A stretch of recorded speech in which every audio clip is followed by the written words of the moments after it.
दोस्तों, कभी आपने सोचा है कि किसी भी पेड़ या किसी भी पौधे के लिए सबसे ज़्यादा इम्पोर्टेंट पार्ट कौन-सा होता है? वो कौन-सी ऐसी चीज़ है कि अगर हम उस पे ज़रा-सा भी नुकसान पहुँचाएँ तो उसका असर हमें पूरे पेड़ पे देखने के लिए मिलता है? वो भाग उस पेड़ या उस पौधे की जड़ होती है। वो जड़ पृथ्वी के माध्यम से सारे ही न्यूट्रिएंट वैल्यू इकट्ठे करके पेड़ के विभिन्न भागों तक पहुँचाती है।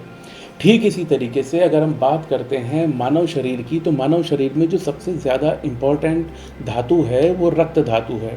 इस रक्त धातु का काम न सिर्फ शरीर के विभिन्न अंगों तक न्यूट्रिएंट वैल्यू पहुंचाना है, साथ ही साथ इसका काम वहाँ से सारी तरीके की वेस्टेज लेकर शरीर के विभिन्न भागों में प्यूरिफिकेशन के लिए भेजना होता है। आज हम बात करेंगे इसी रक्त धातु के बारे में।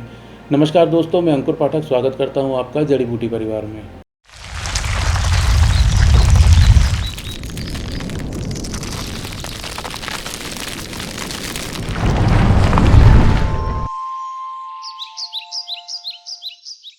दोस्तों, जड़ी बूटी परिवार की धातु रहस्य की श्रृंखला में ये तीसरा वीडियो है।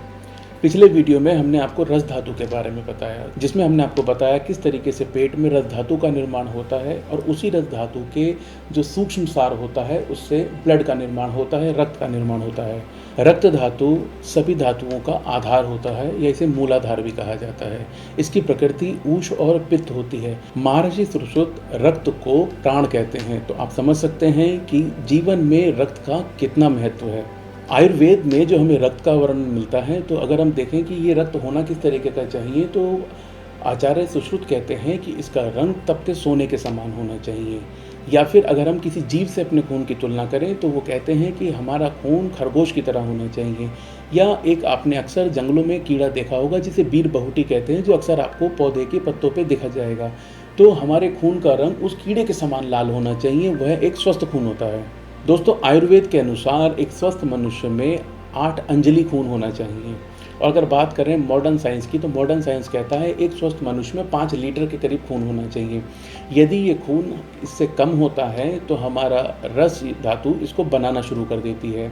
और दोस्तों, यदि आपके शरीर में रक्त धातु की कमी होती है तो रस धातु इस चीज़ को नोटिफाई करके, इस चीज़ को ध्यान में देके आपके शरीर में रक्त धातु का निर्माण करने लगती है। तो यदि ऐसी कंडीशन होती है तो आपको कुछ आहार लेने चाहिए जिससे आपकी रस धातु प्रबल हो और वो आपके शरीर में रक्त धातु का निर्माण करना शुरू कर दे। तो दोस्तों, इसके लिए आप अपने भोजन में कुछ चीज़ों को ऐड करके, जो सामान्यतः हम सबके घरों में होती हैं, आप अपनी रक्त धातु को प्रबल कर सकते हैं। सबसे पहले मैं आपको बताना चाहूँगा कि आप गुड़ को अपने रेगुलर खाने में यूज़ करें। गुड़ में हीमोग्लोबिन पाया जाता है, साथ ही साथ ये आपकी इम्यूनिटी बूस्ट करता है, आपके डाइजेशन सिस्टम को इम्प्रूव करता है। इसके साथ इसमें मैग्नीशियम भी होता है। आप गुड़ का प्रयोग करें। इसके अलावा आप अंजीर, मुनक्का, बीटरूट, सैफ़्रॉन, सेब, इन सब का सेवन कर सकते हैं, जो आपकी रक्त धातु को मजबूत करने के लिए काफ़ी उपयोगी हैं। दोस्तों, रक्त धातु हमारे लिए इसलिए भी बहुत ज़्यादा महत्वपूर्ण हो जाती है कि ये हमारे शरीर में तरह तरह के काम करती है। ये न सिर्फ हमारे तापमान को नियंत्रित रखती है, साथ ही साथ जो हमारे जेनेटिक गुण शुक्र धातु के माध्यम से हमारी आने वाली पीढ़ियों में पहुंचते हैं, वो काम भी रक्त धातु ही करती है। दोस्तों, मानव शरीर में ये सारी धातुएं अलग अलग टाइम पे बढ़ने लगती हैं। समय विशेष पर जिस धातु को जिस तरीके से न्यूट्रिएंट वैल्यू की आवश्यकता होती है, इस काम को प्रॉपरली टाइमली सप्लाई करने के लिए सारी जिम्मेदारी एक तरीके से रक्त धातु पे होती है। जैसे बढ़ते बच्चों में अस्थि धातु का विकास, युवावस्था में शुक्र धातु का विकास, या इसके अलावा सेल्स की मैच्योरिटी, ये सारा काम सही समय पर ठीक से किया जाए, इसके लिए हमारी रक्त धातु का सुचारू रूप से काम करना, उसका सम बना रहना बहुत आवश्यक है। दोस्तों, रक्त धातु इतनी खास है कि इसके क्षय को रोकने के लिए प्रकृति ने स्वयं ही एक व्यवस्था की है। आप लोगों ने अक्सर ये देखा होगा कि जब भी कहीं हमें कभी कोई चोट लग जाती है जहाँ से रक्त का स्रावण शुरू हो जाता है, तो रक्त स्वयं ही वहाँ पर जम जाता है, जिसको हम क्लॉटिंग कहते हैं या थक्का जमना कहते हैं, जिससे हमारे शरीर की इतनी महत्वपूर्ण धातु की बर्बादी रुक जाती है। दोस्तों, यहाँ पर मैं आपको महिलाओं को लेकर एक बात बताना चाहूँगा, जिसमें ज़्यादातर लोगों में एक गलत धारणा है कि रज के समय, मेंस्ट्रुएशन साइकिल के समय उनके शरीर से ब्लड का बहुत ज़्यादा स्राव होता है या बहुत ज़्यादा क्षय होता है। हालांकि ये क्षय केवल 50 ml के आसपास ही रहता है। इस पीरियड के दौरान, इस टाइम के दौरान शरीर स्वयं रस धातु के माध्यम से ब्लड का प्रोडक्शन और ज़्यादा बढ़ा देता है। तो इसमें ऐसी कोई भी चिंता करने वाली बात नहीं है। ये एक साधारण प्रक्रिया है जिसको हमारा शरीर अच्छे से समझता है और उस दौरान वो स्वयं ही ब्लड का प्रोडक्शन ज़्यादा कर देता है। और दोस्तों बात करते हैं कि यदि हमारे शरीर में रक्त धातु की विषमता होती है, वो या कम या ज़्यादा हो जाता है, तो किस तरीके के रोगों का हमें सामना करना पड़ता है।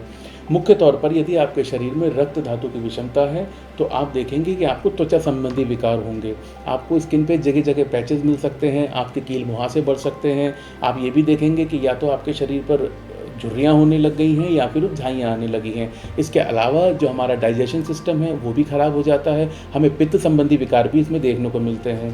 दोस्तों आयुर्वेद में रक्त धातु की विषमता को दूर करने के लिए प्रमुखतः 3 उपचारों का प्रयोग किया जाता है, जिसमें पंचकर्म, विरेचन और रक्तमोषण प्रमुख हैं।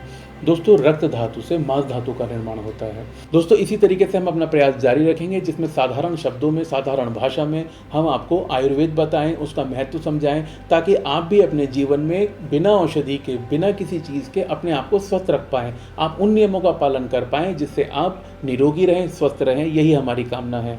दोस्तों आशा करता हूँ कि ये वीडियो आपको पसंद आई होगी।